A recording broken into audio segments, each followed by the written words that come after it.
All right, you guys, so let's chat about putting some of these finishing touches. We're going to be baking our Claydonians today, which if you've never done before, I know it can seem intimidating. So I'm going to give you guys a ton of information here. And if you need to pause, rewind, listen to it again, like feel free to do that. But you'll see, like once you do this once, you'll be like, oh, that wasn't so bad. So the first thing you should know is you got to finish your Claydonian before we bake it. All right, I mean, I know that's kind of obvious, but we have to. And then of course, before we plan on baking it, we need to make sure any pinch pots have at least one hole.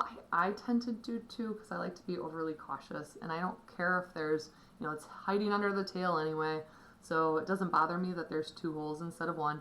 But do make sure that the holes, you'll feel it like as you're sticking the needle or whatever sharp thing you're using, you'll feel it all of a sudden like, oh, okay, I made it to the center, to that air bubble on the inside. So just make sure that you get all the way into the center so that the air can escape in and out. For the head, I did it through the eyes for the pupil, okay? So we want to make sure we have that going before. So the next thing is to preheat your oven. All ovens are different, you guys. So technically, like anyone that's super into polymer clay making is going to tell you you need to get an oven thermometer. You guys, I'm your art teacher. I don't even have one of those. So, and I bake a lot. I don't have one. But I also know, like I'm not making polymer clay with these like super fancy designs in them where I know I'm not going to be painting over it.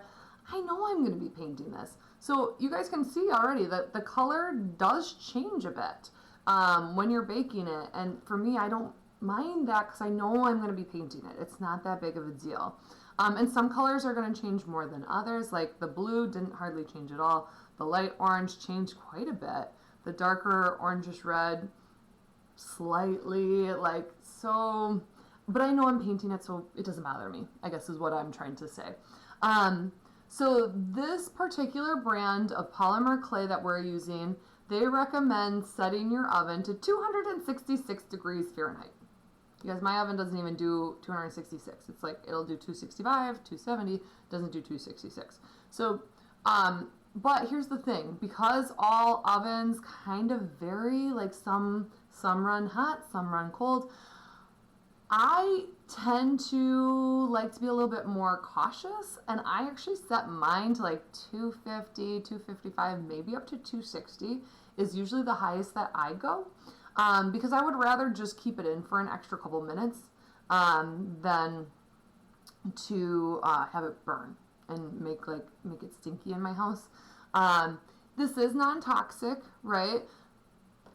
But once again, I think it's smart to be a little safe and not to be burning these things and doing that in an oven where we're going to be putting our food later. So I bake mine, actually I just did. I baked mine at 255.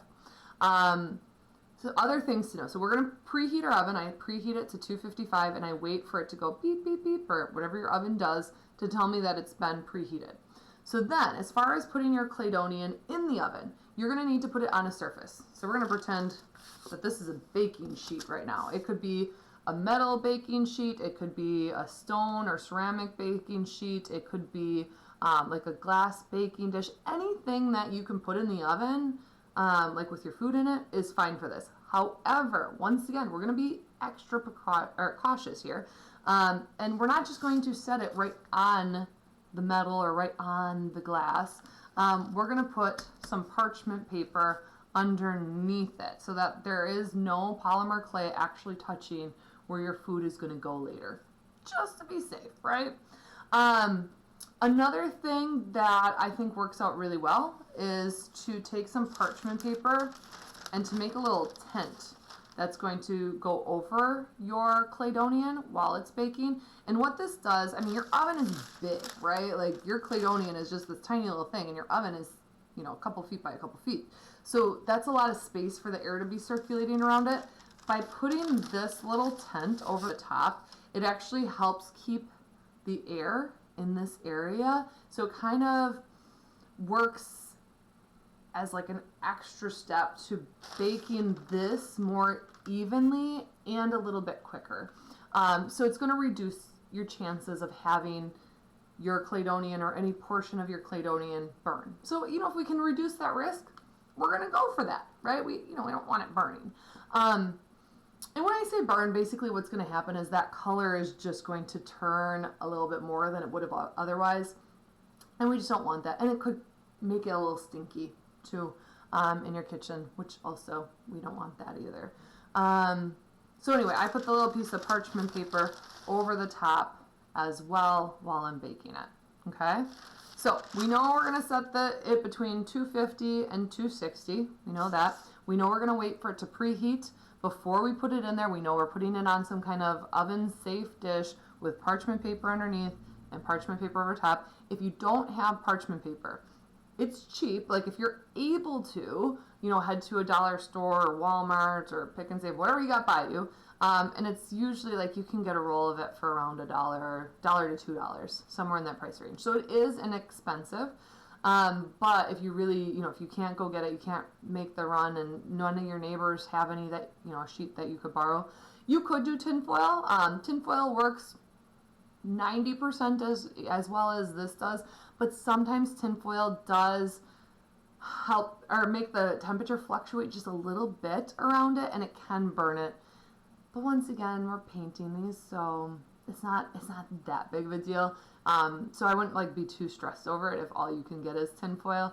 But parchment paper does work just a little bit better, in my opinion, from what I've tried. All right, so other things, how long? How long do we keep these in the oven? So the quick answer is between 10 and 30 minutes. 15 to 25 tends to be kind of the most normal. If it's really, really thin, like super thin all throughout, which our Claydonians are not, then maybe 10 minutes. But for things like, this is about 1/4 of an inch thick, so that I would probably do 15 minutes if it was all this thickness. But it's not. Like, look at my Claydonian. This neck here, that's like 1/2 inch, almost 3/4 of an inch thick. So for that reason, I actually had mine in for a full half hour is how long I put mine in for. But when I'm doing like thinner pieces, like maybe jewelry making, things like that, it's usually only 10 to 15 minutes, depending on how thick that pendant or earrings or whatever are. Remember, this looks really thick, the pinch pot, right? Because that looks like, oh my goodness, that's like almost 2 inches. But it's hollow. So the thickness, the actual walls are only about that thick. And then there's an air bubble on the inside. So that's something to remember as well. Oh, other things to chat about. If you've got like a toothpick inside of here supporting it, that's okay. If the wood is inside the clay, you're fine. Metal, also fine. We're baking this at a low temperature, right? Like when you're baking food, it's like 350, 425, like you're baking at higher temperatures. So 250 is actually a pretty low temperature. So things like metal will be totally fine. For wood, like toothpicks, as long as it's on the inside, no worries about it. If it's on the outside, that's when we need to start being a little bit more careful that we're not scorching it. So kind of like how, you'd soak those skewers. You would soak in water for a half hour to a couple hours before you would make any kebabs or things like that. You'd want to do the same thing with any toothpicks. Just kind of make sure it's ready to go into the heat before you're putting it in the oven. Once again, that's only if it's going to be on the outside though, which I don't usually have students do that. So, okay. So once again, this one I did for 30 minutes at 225 degrees. How do you know when it's done? Well, this is a little tricky. Really, you just got to do the math. Like if it's thinner, okay, 15 minutes. If it's thicker, 20, 25, 30 minutes, depending on how thick we're talking. And then we just need to take it out and let it cool. And you'll know it's done. So I'm going to do this on the bottom because it does leave a little bit of a mark. When you were using your clay when it was like pliable and like we were rolling, the slabs out of it and coils and stuff like that, you could push your fingernail in it and it would like actually go into the clay. So now that it's cooled off for about 15 minutes after I was baking it, and I go like this, it'll leave a little like indentation, but I cannot get my finger into the clay. Like it won't go into it all the way.